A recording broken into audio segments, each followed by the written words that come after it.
now on KCRA3. Breaking news, gaining containment. Dozens of firefighters rushed to a fire at a refinery that has it pushing thick black smoke into the air and forced the closure of I-80. Some alarming new details in the murder investigation of 4 people. Many questions still unanswered. Now police are asking for the public's help as they try to piece together the timeline. And metalwork, welding, and mechanics. Many are trading in a white collar for a blue one. A look at the growing need for tradespeople. This is KCRA3. We begin with breaking news. Thick black smoke billowing from a huge fire at an oil storage facility in Contra Costa County. Dozens of agencies are responding, including fire, sheriff's departments, and the CHP. The scene burning right next to Interstate 80, prompting a hazmat emergency and closing the interstate until at least midnight. This is happening at the NuStar Energy facility. It's in Crockett. That's about 30 miles northeast of San Francisco. You see there on the map. Now, water was being sprayed onto those tanks. Sirens at the scene were going off as crews were also dumping water from helicopters.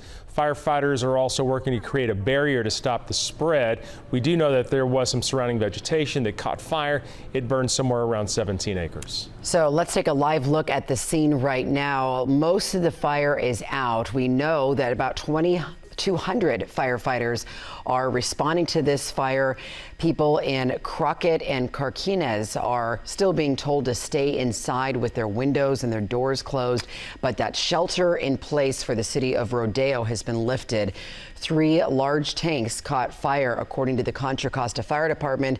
They contain ethanol, and boy, what a different scene than just a half hour ago. Apparently those tanks were just at 10% capacity, so it's good that there wasn't more ethanol in those tanks. Well, taking a look at how this is impacting traffic right now, you can see here I-80 closed in both directions from Highway 4 in Hercules out to I-780 in Vallejo. Contra Costa College has also canceled classes because of traffic issues. People just can't get to class now. We also know that the Capitol Corridor service has not been impacted by this fire. Officials also a short time ago talked about what they were up against. There's a lot of fuel in those tanks. A bunch of it is burned, of course, as we've seen in the last 2.5 hours, but there's still plenty left to burn. One of the things we're concerned about is the structural integrity of those burning tanks. We have had one collapse earlier in the afternoon, which caused the fire to flare up.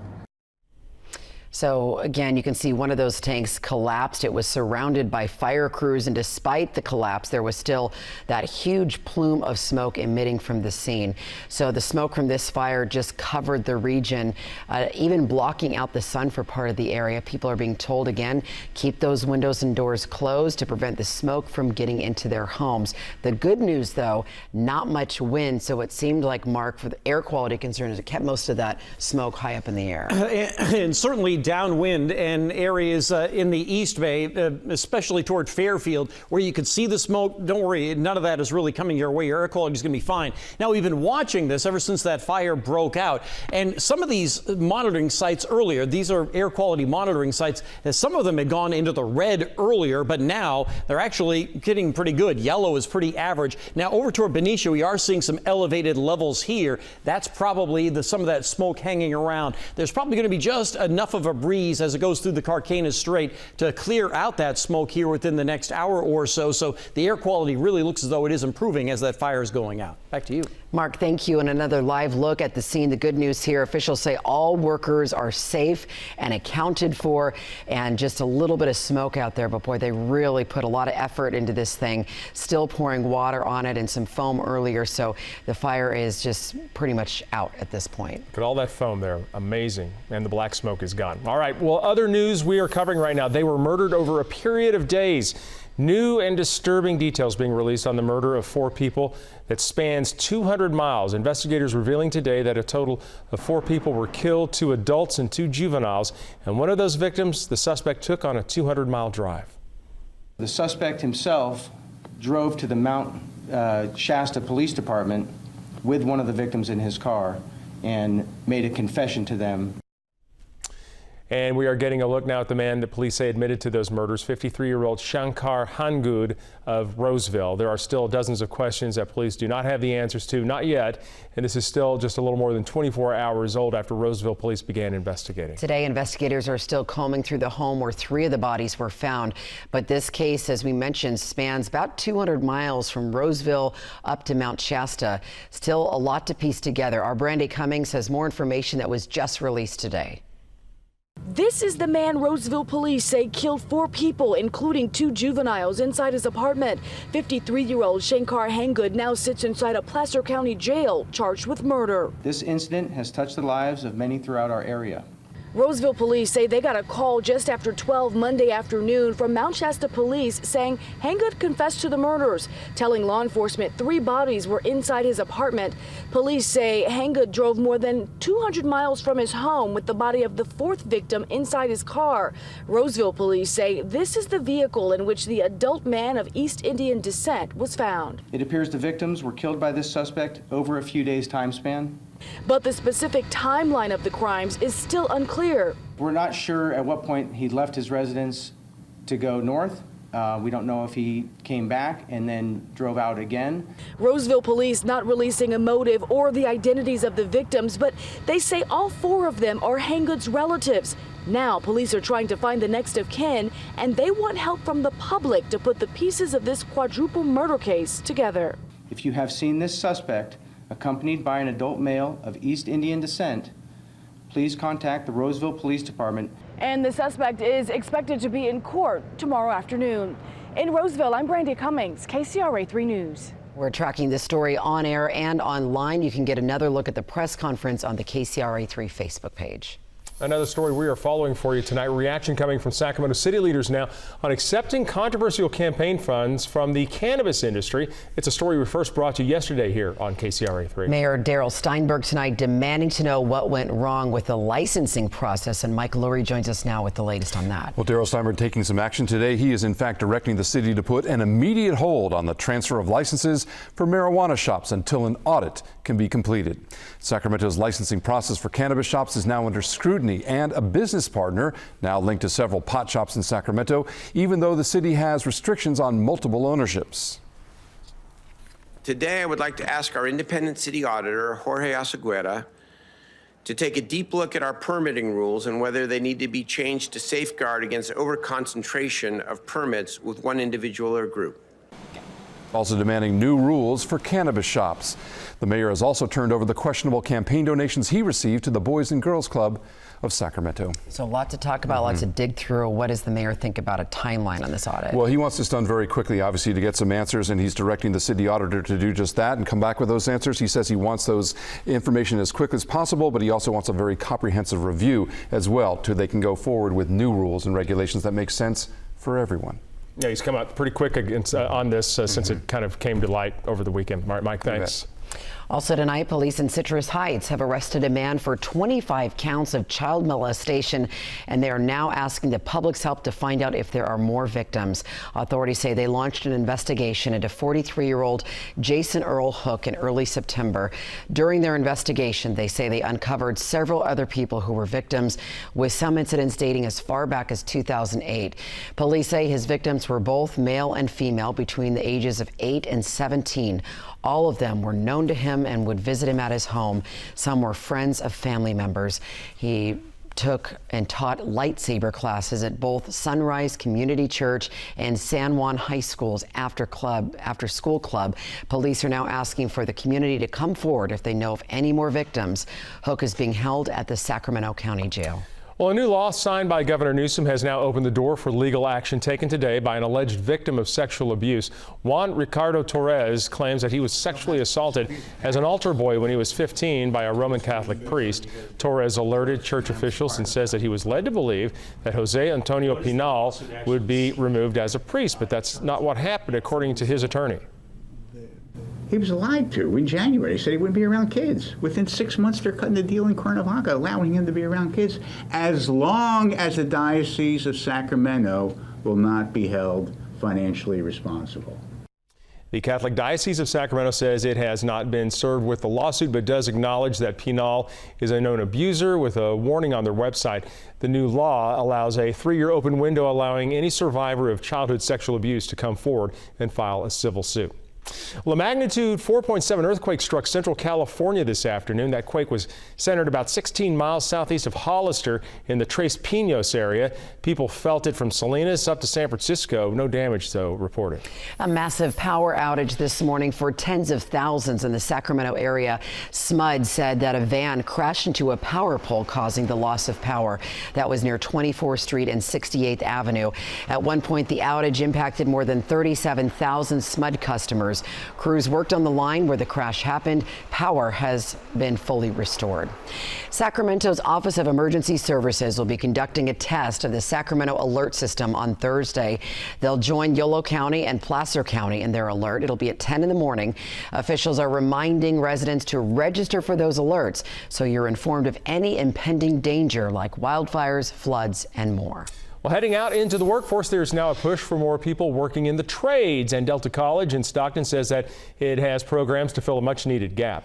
KCRA 3's Melinda Meza is at Delta College with a look at what students and staff have to say about the need for those positions. Welding and working with metal, a long-time trade that is now in high demand. I've been offered about 7 welding jobs. David DeVacco says he went back to Delta College after earning his AA degree in business.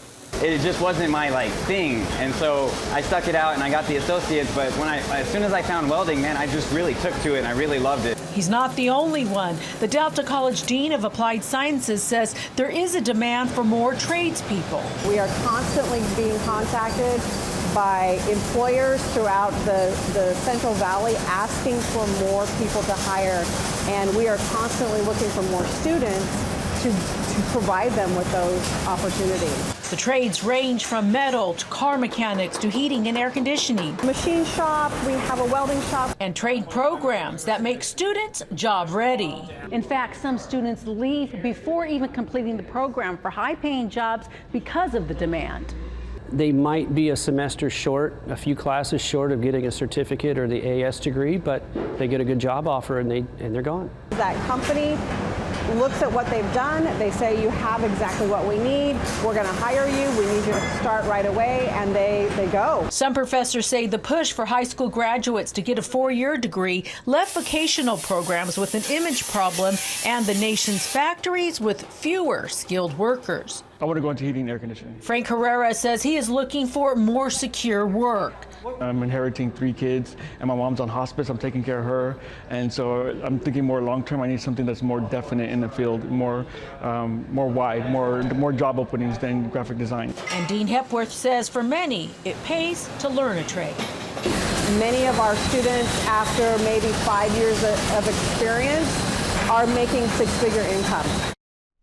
It's pretty incredible. That's Melinda Meza with that story, and just nice to see that they're connecting with something that they like and it's paying well and demand. You can't ask for more than It's that. a life skill that, you can use forever. Well, the impact of controlled burns and wildfires on air quality. A look at how air quality is being monitored not just by county officials, but also by school leaders. Plus, small steps making a big difference for the blind. How one walk is becoming a growing inspiration. And in the weather, this is the way the sunset looks at Lake Tahoe. Just a few high clouds. We're going to see more of that tomorrow. I'll show you more on that in just a couple of minutes. Well, people woke up to another smoky morning in El Dorado County as firefighters continue to work to contain the Caples fire near Kirkwood. The air quality unhealthy in some of those neighborhoods. KCRA 3's Vicki Gonzalez gets a breakdown from air pollution officers as well as what schools are doing to reduce harm. Across El Dorado County, a hazy consequence of prescribed burns and wildfire. The veil of smoke lingering for several days, keeping air pollution officer Dave Johnston busy. It hasn't been great. It's been particularly bad early in the morning when the air is still and the smoke from the Caples fire and other fires in the area. Dave explains as a result, the Air Quality Management District actually postponed additional controlled burns this week. We've had some recent requests that have been denied because of the impacts of smoke from Caples fire.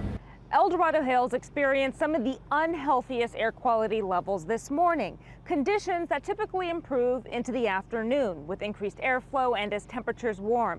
But schools across the county are still concerned, and they're monitoring conditions closely.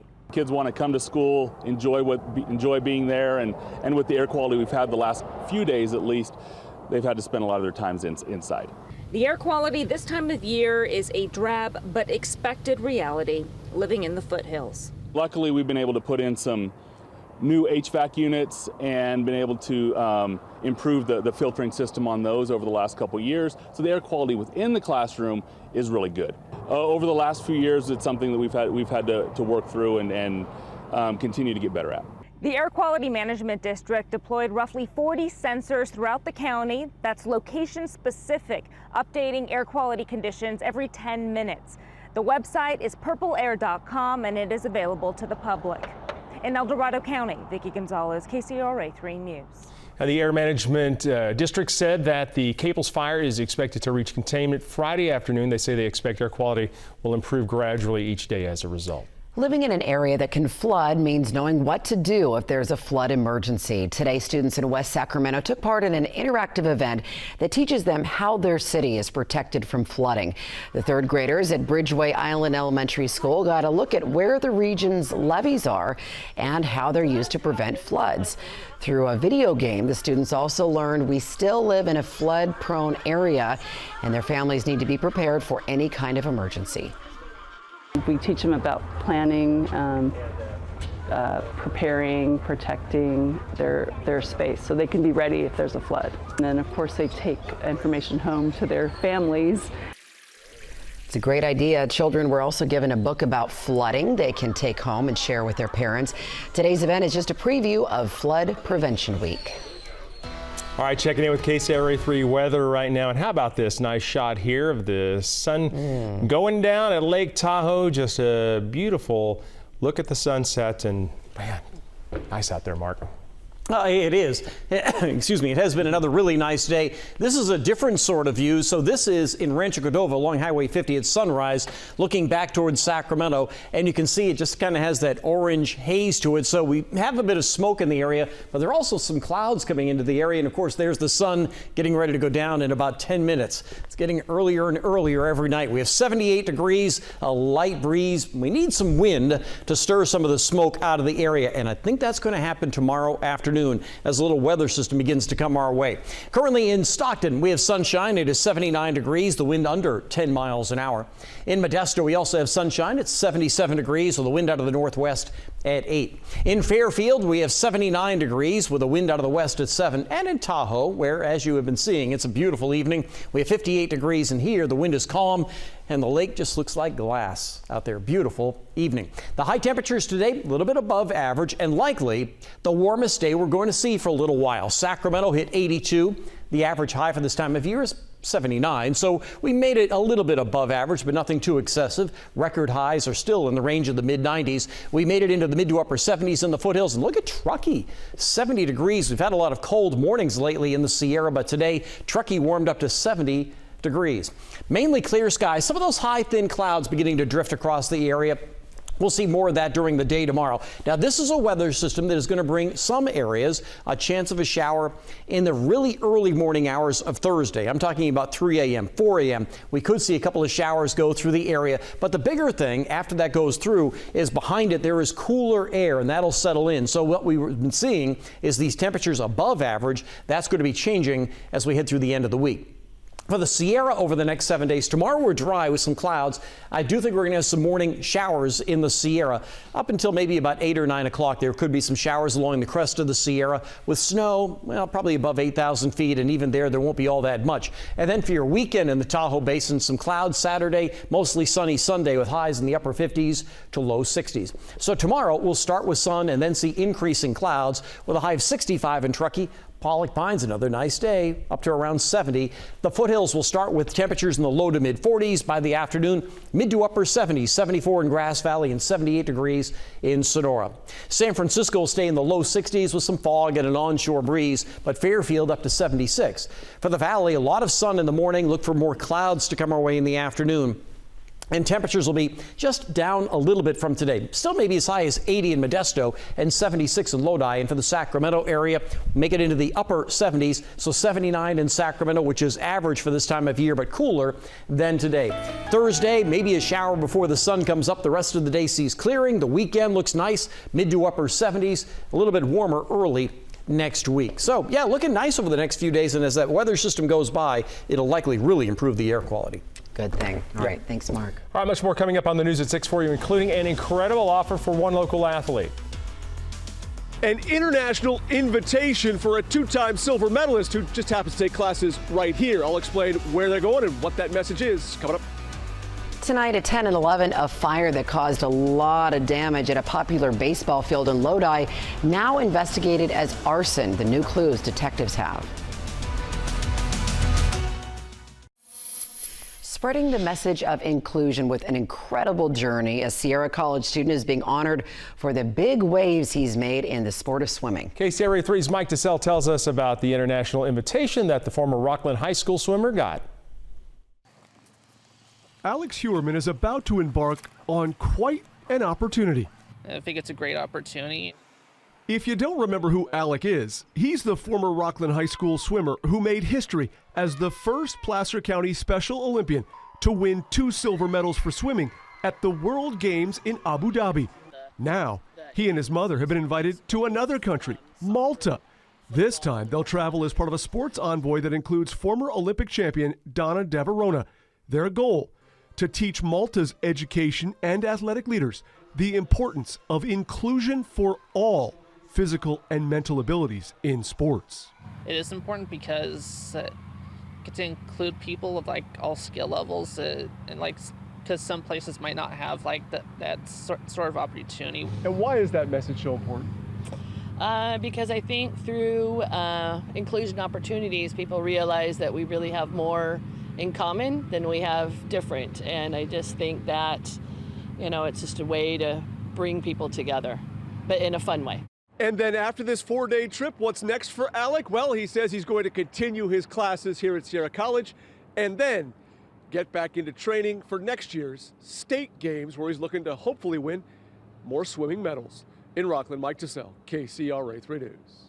And Alec and his mom will be taking off this weekend for the 20-hour trip to Malta. Oof. Alec says that he plans to get in a little sightseeing when he's not busy meeting with delegates. I was in Malta just a few months ago. They're going to have a great time. It's gorgeous, very historical. Wow, I'm so excited for him. That's a long flight. It is. But it'll be worth it on the other side. Good for him. All right, we could get monetary compensation for a massive data breach. What you could get if you had a Yahoo email account. That's coming up. Plus, a Fort Worth police officer charged with murder. What his department is saying today. From KCRA 3, this is breaking news. Welcome back to the news at 6:30. I'm Gulston Dart. I'm Kelly DeMarco. We continue to follow that breaking news out of Contra Costa County. That fire burning at a refinery in Crockett has forced the closure of I-80. They're saying to at least midnight tonight. But look at this fire. It is out now. That's the good news. The fire was burning in at least 2 tanks, and nearly 200 firefighters were there, really putting a lot of foam and water at different times over the past few hours. And this video from earlier today just shows what they had to deal with. You saw there's a vegetation fire that sparked kind of in the back there, about 17 acres. And people who live right around there were told to close their doors and windows. We don't know at this point what sparked the fire, but we've heard there are no injuries, which is a good thing. Police in Roseville are revealing some new information on the 4 people who were murdered, 3 of them found in this apartment complex. Investigators say that the suspect you see here, Shankar Hungud, turned himself into the Mount Shasta Police Department yesterday with one of the bodies in his car. Officers say 3 other bodies were found at an apartment complex in Roseville. Officers say the victims include 2 adults and 2 children, and they believe the victims are in the suspect's family. A motive still not known at this point. Well, they said that there is no excuse for this incident. That's what the police chief in Fort Worth, Texas said about a shooting Saturday morning in which a white police officer shot and killed a black woman in her home. That officer, Aaron Dean, quit his job. He's now charged with murder. NBC's Chris Pallone gives us a look at the new information we're learning tonight. Aaron Dean. Former Fort Worth police officer Aaron Dean is free on bond after being charged with murder in the shooting death of a Tatiana Jefferson. Shots fired, shots fired. Dean's arrest warrant reveals new details about what happened early Saturday morning. Jefferson's 8-year-old nephew told investigators he and his aunt were playing video games when Jefferson said she heard noises coming from outside. He said Jefferson took her handgun from her purse, raised it, and pointed it toward the window. Then Jefferson was shot and fell to the ground. Put your hands up, show me your hands. Dean never identified himself as a police officer as he and a partner searched around Jefferson's house early Saturday morning, called there by a neighbor concerned about an open door. It makes sense that she would have a gun if she felt that she was being threatened or there was someone in the backyard. Dean resigned Monday before he could be fired. Justice for this family means a murder conviction and an appropriate sentence. Jefferson's family says blame for her death extends beyond the officer who pulled the trigger. The system failed them. Whoever senior was with them, who not with them failed them. Whoever sent them out failed them. The training failed them. A lot that has to get fixed. The city failed them. Fort Worth's mayor says the city will hire an outside expert to evaluate every aspect of the police department, which has seen officers shoot and kill 6 people so far this year. Chris Pallone, NBC News. To New Orleans now, rescue crews painstakingly searched the collapsed construction site looking for a missing worker. The Hard Rock Hotel under construction collapsed Saturday. 2 workers died. Crews have been searching for a 3rd person still unaccounted for. We have cameras and we have listening devices. There are quite a few voids in there, which on one hand gives us hope. On the other hand, you know, it is what it is. They need to methodically go about safely searching those voids, and that's what we're doing now. 2 construction cranes at the site are unstable, in danger of toppling. Officials say it's been windy out there, making the situation even more dangerous. Some new information now on that deadly crash that involved a World War II era aircraft. The National Transportation Safety Board releasing some preliminary reports on the Connecticut crash. It does not say what caused the crash, but it does say that the winds were calm at the time. The report goes on to say that there were no issues during previous inspections and tests on the plane's fuel came back normal. 7 people were killed when that World War II era bomber turned sightseeing plane crashed. To Montana now, where police have updated reports of a bomb in a schoolyard. Lewis and Clark County Sheriff says that a device initially thought to be the remnants of a homemade bomb actually did not explode, and it wasn't even a bomb. But deputies say it was a plastic bottle that looked suspicious. It was wrapped in black tape and filled with bolts, nuts, and washers, along with a non-flammable liquid. The report of the item forced the evacuation of the school. Investigators say a homeless person carried that bottle from a nearby construction site and then left it on the school playground. U.S. soldiers in Syria are moving equipment for full withdrawal. The first plane loads of equipment have left the country, according to U.S. defense officials. The first shipments since President Trump ordered to withdraw U.S. forces. Meantime, Turkey is ignoring the latest U.S. sanctions and launching more attacks in northern Syria. And now Russia has a new role in the region as U.S. forces back out. NBC's Keir Simmons reports from the Turkey-Syria border. This is Turkey's message to President Trump and Vice President Pence. It isn't a tweet, it is artillery. It is far more impactful. If I just step out of the way of the camera, you can get a closer look at what we have been watching all day. The town of Rezalan hit by Turkish shelling, by Turkish tanks, and the sound of machine gun fire echoing out across this plain. We'll be leaving as quickly as possible to travel into the region to pursue a ceasefire. Vice President Pence may say he wants a ceasefire. Turkey is not ceasing fire. They are facing tough opposition, it seems, certainly in some places, from this mainly Kurdish opposition, despite the fact that America has abandoned the Kurds in this place. Meanwhile, in another part of Syria, the town of Manbij is now held by the Kurds and by President Assad's forces, and Russia saying today that it has military police there, policing the line between the Turkish and Syrian forces there. So Russia really deciding the facts on the ground here, along with Turkey and Damascus, and now to see President Putin potentially deciding the terms between Turkey and Syria. It is quite a change from just a week ago. Keir Simmons, NBC News, on the Turkish-Syria border. And back here at home, fallout today for LeBron James related to the protest in Hong Kong, where he took sides with communist China. For months, demonstrators in the former British colony have been demanding full democracy. The protests were sparked after a law that would allow extradition to mainland communist China was proposed. That was a move that a lot of people said would expose suspects to unfair trials. And as a result, demonstrators have been even holding up American flags and singing the U.S. national anthem in calls for a democratic state.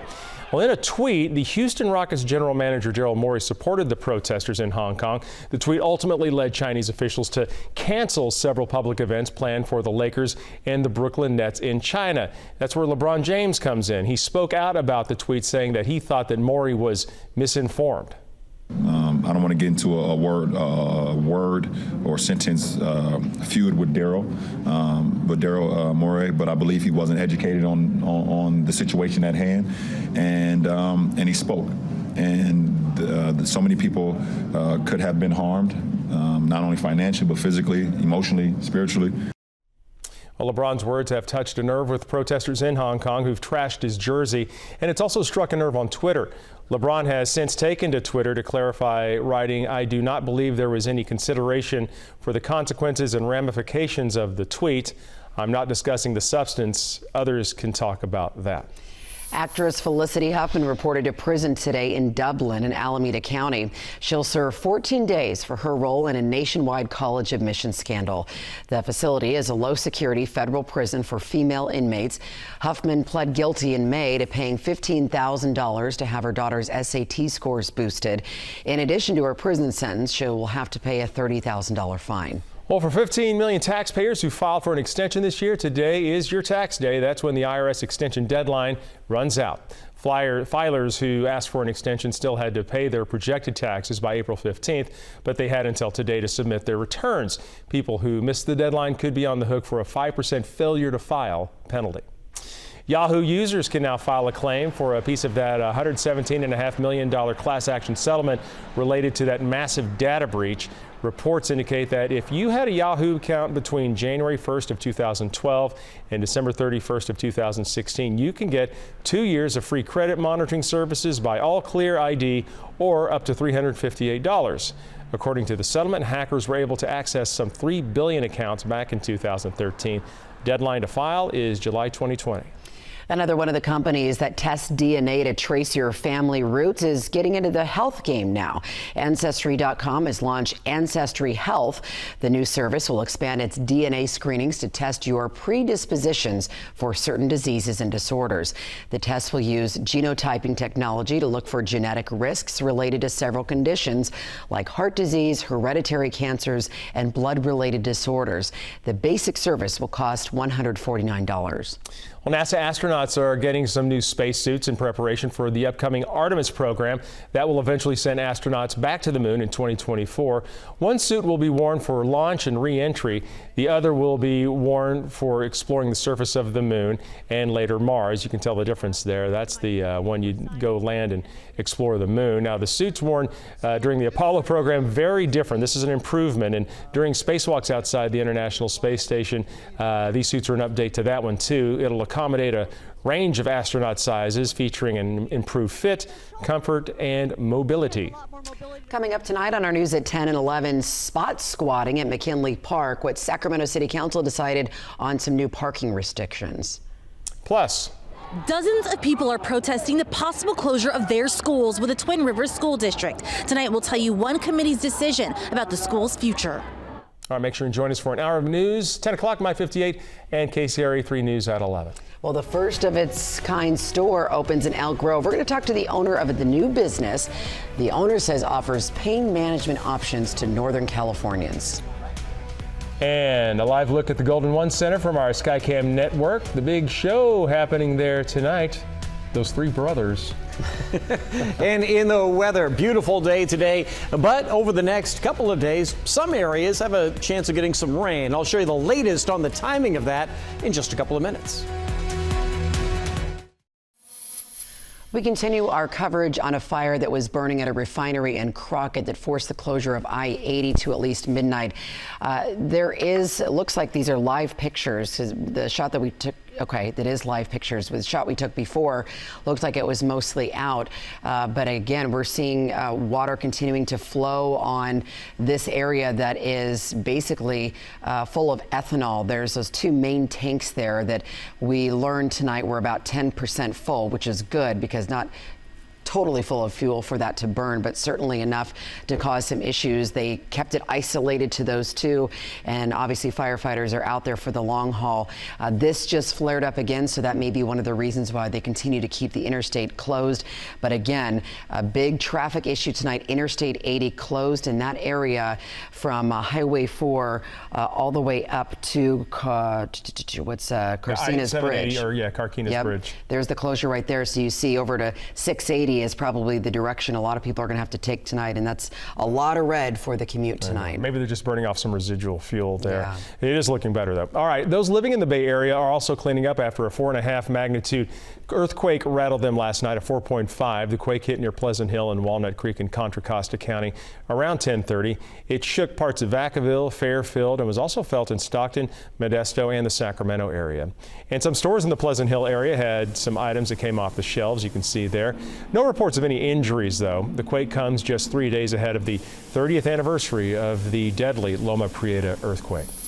Well, rolling up their sleeves to help save lives. Today, a blood drive was held at UC Davis. The Causeway Classic Blood Drive hopes to bring the rivalry from the football field to the donation chair to compete for the most blood donations in this annual event. The hope is that students from UC Davis and Sacramento State will be eager to donate. On average, between 2,000 and 3,000 people take part. UC Davis has won the trophy for the past 3 years for the most blood donations. It really comes down to an intense competition. We actually have, sometimes the numbers are determined as little as 10 pints between the schools. So real close. Donors can also join the Be the Match Marrow Registry, which provides another free way to help save lives. Well, grand opening today at a store that offers natural pain management remedies from cannabis. Pure CBD of Elk Grove opened its doors to customers today. It's the first CBD store in Elk Grove. Now that Element CBD can help those who are in pain, but you can't get high from this. The store offers oils in a variety of forms that are manufactured and bottled in an FDA-approved facility. We're just offering a wide range of methods of delivery because not everybody wants to consume it the same way. So we have anything from a water soluble, you squirt it in a beverage, to a oil tincture you hold under your tongue, to gummies, to pre-rolls, to bath bombs, to topical creams, and the list goes on. The store also offers information on how and why to take CBD. They say being educated about the product is important. Well, a simple walk celebrating the many steps taken by those with disabilities for an independent life.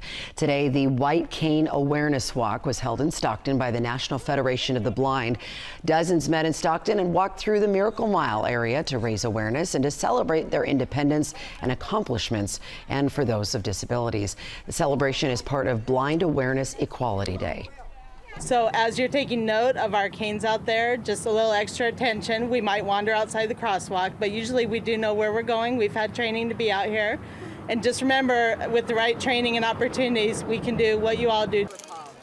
Participants say they welcome the group walks to let people know what a white cane means and to celebrate their differences and similarities. Love that. Well, happening tonight, yeah, the Jonas Brothers are in Sacramento playing at the Golden One Center. Here's a shot from our Skycam, and the show's starting at 7:30. So if you're going to be wandering around Doco, you might see a bunch of, what would you, 20-year-olds? Because they've been around now like 10 years, right? So a lot of people have grown up with them. Yeah, I think that's Joe, probably Nick, safe. And the other guy, Ringo. Ringo? I can't remember. I think it's Paul. Okay, you're right.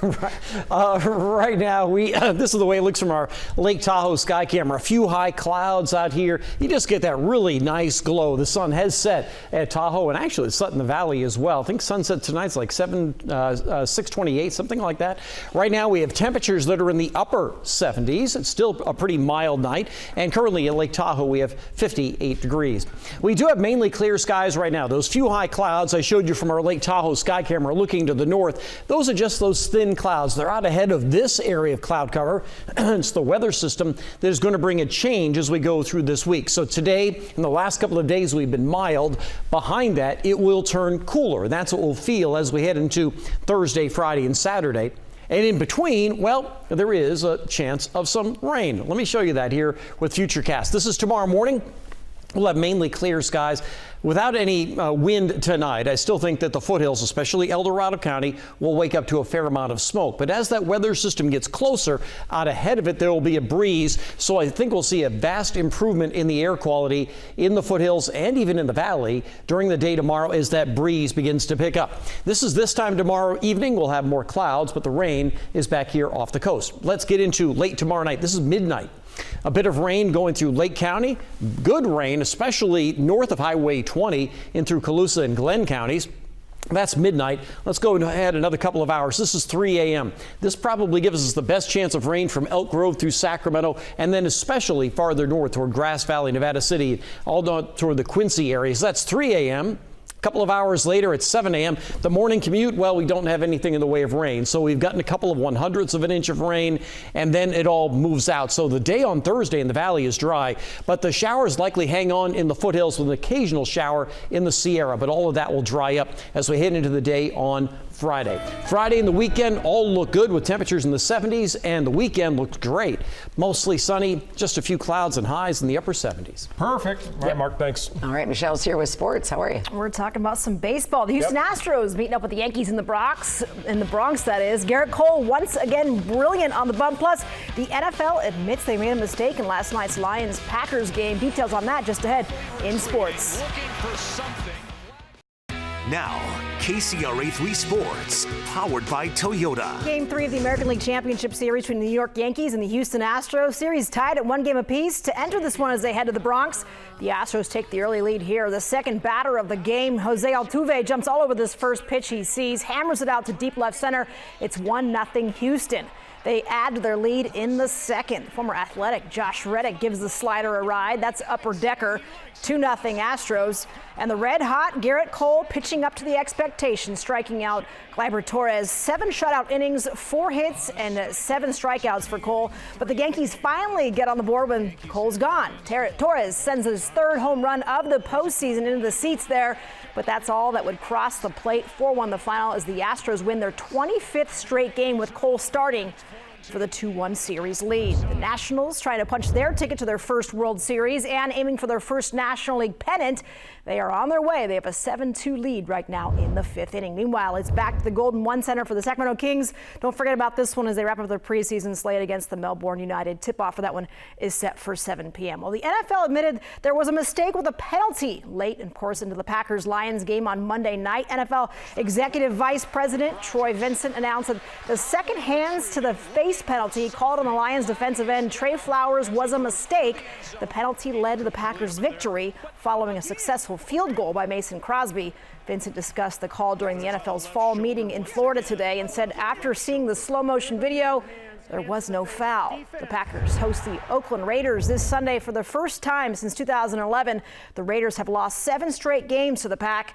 Meanwhile, the San Francisco 49ers, they're off to their best start since 1990. They put their undefeated record on the line at Washington. Well, this week's high school playbook Game of the Week poll is up and running. As always, 4 games to choose from for games to be played this Friday. The poll closes tomorrow night, 7 p.m. Del Rogers will have that winner announced at 11 o'clock. As always, to vote, KCRA.com. Enter that code word after you watch that 10-second video. Know the code. And finally here, Stanley Cup champion St. Louis Blues visited the White House this afternoon. Players and coaches from the championship team line front, of course, in the small crowd in the Rose Garden, flanked by the team and coaches. President Trump led off with politics of the day, including Turkey, trade, and impeachment. But of course, congrats to the St. Louis Blues. Big deal for them. Okay, thanks, Michelle. All right, back to our top story. We're still following that breaking news. That fire out at that refinery in Crockett has flared up significantly again. We can see from the ground firefighters are putting more water on the flames and foam to try to get control of this. Now, just about 20 minutes ago, when they were having a news conference, you could see behind where they were doing that the smoke had kind of gone, the flames had pretty much disappeared for the most part. So I'm not sure if this is some residual fuel that's burning from one of these 3 tanks that were destroyed, but you can see here there is a significant flare-up as crews battle this into the night. I-80 in that area is closed from Highway 4 to I-780, so no one's getting in or out in that area as crews work here to get this under control. Again, we don't know what started the fire. We do know these tanks had ethanol in them.